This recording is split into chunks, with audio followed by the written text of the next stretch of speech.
Welcome to Senior Housing Forum's Empower Initiative, really telling the stories about women in senior living. And I'm so honored today to introduce you to Amaka Aniefuna.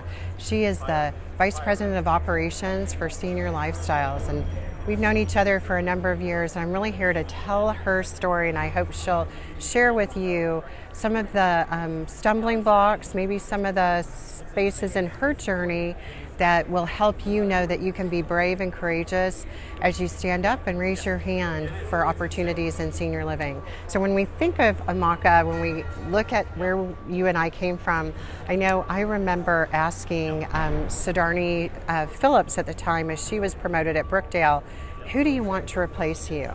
And she mentioned you to me because you were keeping your community 100% full. Can you tell us that story and what that looked like for you in your leadership? I think it was one of the most empowering moments of my life.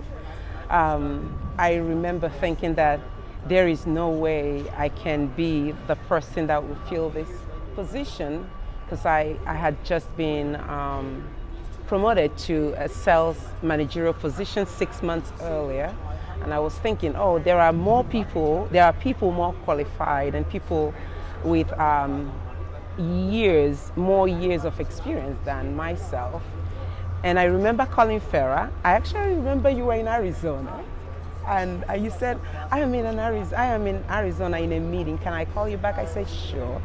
And then a few hours later, you called me and I told you my reservations. You said, you can do this. I believe you can do this. Do you believe you can do this? And I think that I still get emotional thinking about it, because that was one of the most empowering, like I said, moments of my life. Because prior to then, it was hard because of my accent and where I came from. It was hard to see someone that actually said, I believe you can do this. Now, do you? It was like that word, those words that you said made me start thinking, yes, Amaka, you can do this. Yes, you are right now in a community and you have gotten this community to the place where it is. You just need to do it in multiple communities. How hard can that be? Well, it was hard, but... well, she didn't make it look hard. Well, you know what I loved, and I want to share with other leaders that are looking for talent, is that in our own communities we have beautiful talent, and it's our job in leadership and senior leadership to find those people, because we're always looking outside, but I'm going to challenge folks to look within. One of the things I was looking for most importantly for my teams is that they could actually listen and be coached by someone that had a great heart. And Amaka asked me, she goes, can I bring my values, which were values of integrity? Can I bring my ability to influence other people? And those were the actual qualities that we needed. So while Amaka said maybe there were people that had been there longer, but they didn't have the, first of all, masters in gerontology, but also the ability to bring those values of integrity and leadership and influence. And so Amaka was able to bring those, and it didn't matter to me that she was purple with polka dots or had an accent. As a matter of fact, that engendered her to her team. It made her vulnerable, and they listened and they followed, and you went on to have a very successful career with Brookdale for years. Very. After Farah promoted me to the regional sales managerial position, 2 years later, less than 2 years, I was promoted to sales directorial position. And 6 months, I became the senior sales, regional sales director. I became the senior regional sales director. And what that means is that I have managers reporting to me. So what I learned from my vice president of sales then, what I learned from Farah, what I learned after she left, and what I learned from the people that my peers, as well as the community sales leaders, was what I was also impacting on others. And like you said, I think you picking me up, literally, people cannot understand the importance of empowering, the importance of telling someone you can do this, the importance of looking beyond all the exteriors, looking beyond, again, accent, which I still have. And it's beautiful. Looking beyond that and saying you can do this, and seeing the quality, the leadership skills that that person may have that they can hone in, the strengths that they have that they can develop. Most of the time what we see glaring are the weaknesses, and when you see the weaknesses, we kind of go towards other people that we think have strengths that we're looking for. But Well, and one of the things in terms of leadership, if you are a president or a CEO or a vice president, I want you to ask yourself, am I lifting up leaders that reflect the leaders that my communities have?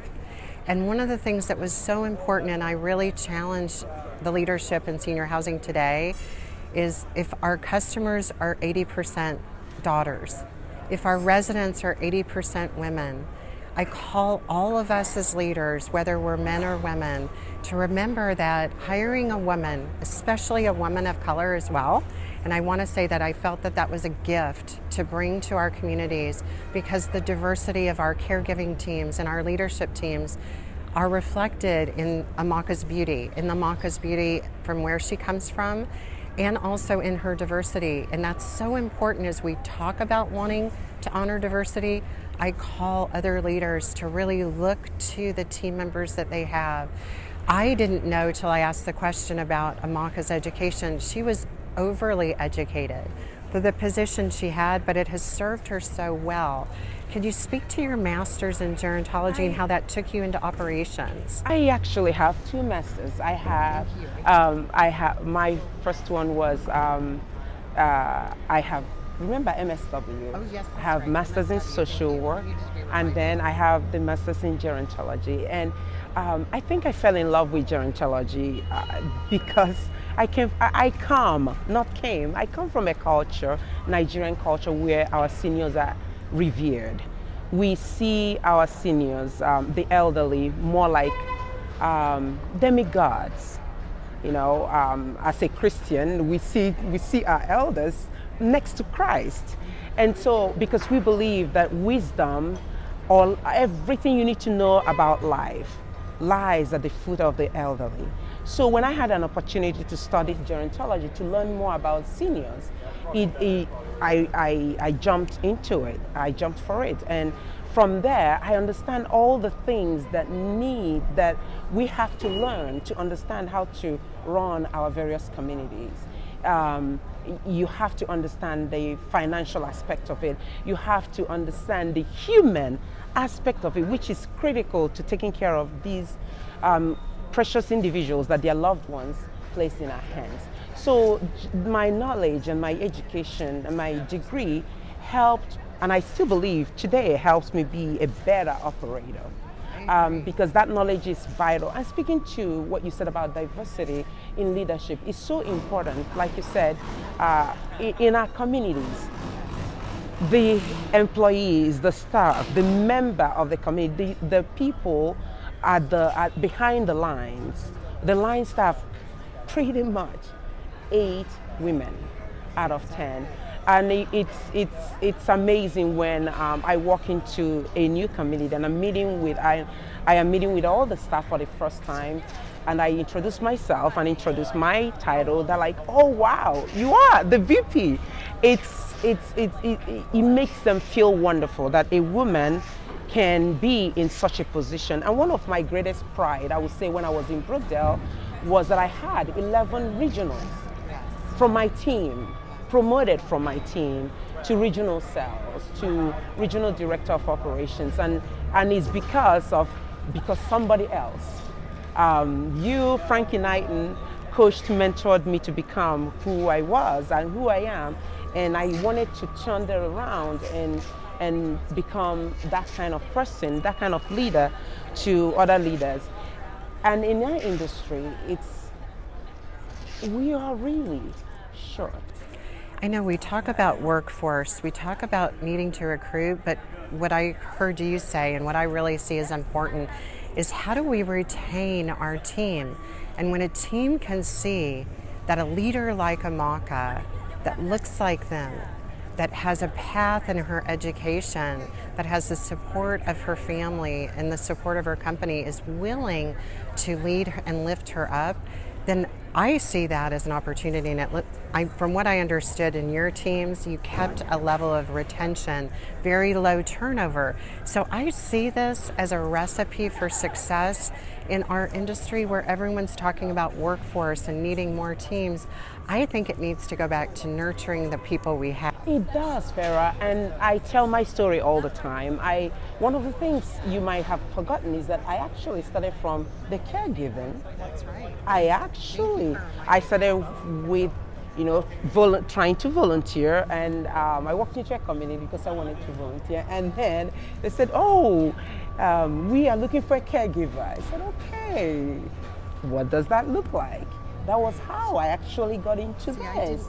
Yes, from caregiver, became a med tech, we first met when I was the business office manager. That's what I remember. When Brookdale bought Altera. That's right. So I always tell the women, the girls in my communities, I tell them that if I can do it, the sky is your limit. I encourage them to work better because we don't promote people that do not work well. I encourage them to, if they have any way of going back to school to get their studies, whatever it is. Yes. And then I show them their path to leadership positions and leadership roles. And it's amazing what that little spark can make somebody do better. And when they do better, and when they see that you are constantly encouraging them to do better, you're constantly showing them the path to growth in that company, they don't want to go anywhere. They want to stay with the people that love them and support them. So it's so imperative that we have women in leadership roles. I am a very proud vice president. I love what I do, not just because that I love the seniors. I do have passion for this particular industry, but also because of, I go into communities every day and I look for minds that I can kind of mold and shape and lift up and encourage and motivate and all that. And I also like that a company took a chance on me. Brookdale took a chance on me. And now SLC is taking a chance on me. I would love them and other companies like them to take chances, on people like me. Not just because they're women, but because of their people of color. Right, people with diversity. Diversity is so important in what we're doing today. Is there anything that you would tell folks that you would do differently? Is there anything that, I know I'll prompt you. I had to answer a reporter this morning and I shared that in my career, I would have raised my hand sooner. People, maybe you think that I was really brave, but I would say it was when I turned 40, when I realized I had to ask my boss what their problems were, just like we were trained with our customer, and say, can I help you with your problems? So that's one of my regrets, that I didn't do it sooner. Do you have anything that you would say you would have wished you'd done it differently, or you would have said to your younger self, I would have done that differently? Is there anything you can think of? Oh gosh, there are so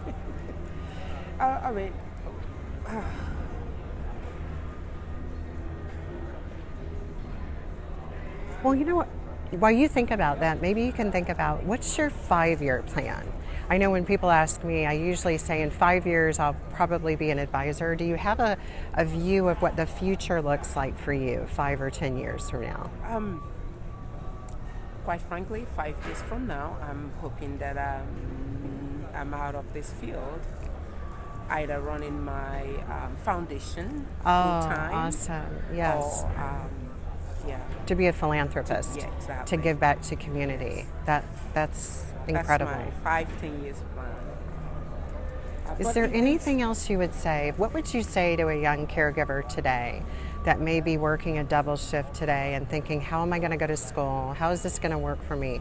What would be sort of your first couple of tips? Oh, I can tell you that it's right now, it might look as if it's impossible.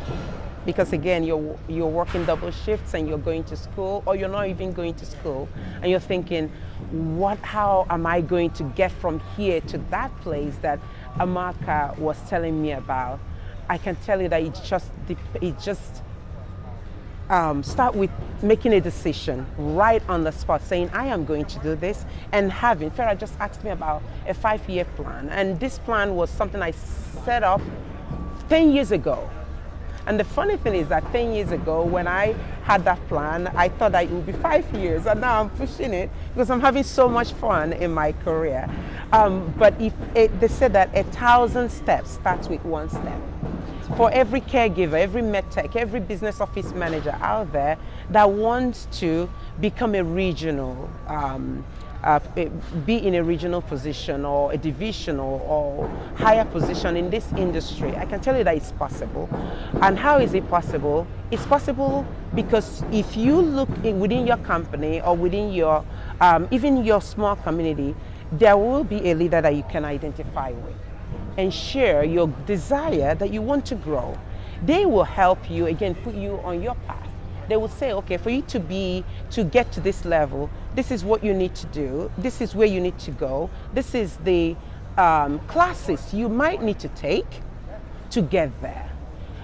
So be encouraged that it's possible. I am a true testimony that it's possible. And like you asked me and I was thinking about it, I was thinking of, okay, what's the one thing that I can say that I wish I said or did, I could change or do better in. I would say that I could do better delegating. Delegating. That's a whole topic we could do a whole session on. Yes. It is hard to delegate sometimes. It is. But I talked to this reporter this morning about don't be afraid to fail and also to collaborate. Do you find if you bring more people into a problem, you get to share the solution and give them credit, but also maybe not fail as big if you're afraid? You are so right. Yes, because they say that 2 heads is better than one. When you have a team of people that you are discussing issues and brainstorming with, not only will they come with their many ideas, but I have been in a position where there were ideas that I never thought about, or I thought about and I said, oh, that's silly. And somebody else brought it up and shared it. And then other people in the room started adding to it, and it became a huge best practice for our company. So that also goes to being a very good leader. I think that's a good point. It's a hard thing for us to learn in leadership, but when we can let things go, that old adage, like a butterfly, if you can let things go, they're really going to fly.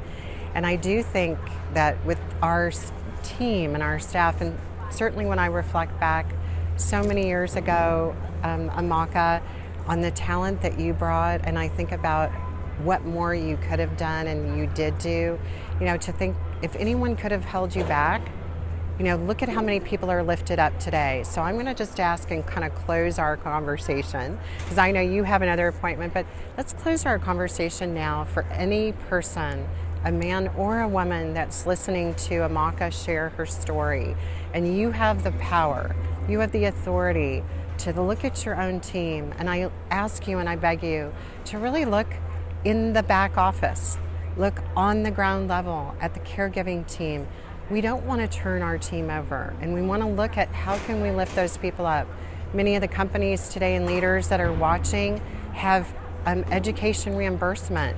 I often don't see that promoted, but if I as a leader were able to go to a caregiver and say, I see something in you that could be a leader today. Now, may I help you? And ask to come and be a part of that process and path. Sometimes people just need a little bit of help as to where to go and how to get there, and that can lift up your workforce in a way that's priceless in changing a person's life. great. So thank you so much for watching. I know if anyone wants to reach out to Amaka, you can find Amaka on LinkedIn, and she's now with Senior Lifestyles. Thank you so much, Thank Amaka. you, Farah. It's so wonderful to see you. It's so good to Thank you. talk. Thank you. I know we're going to edit it.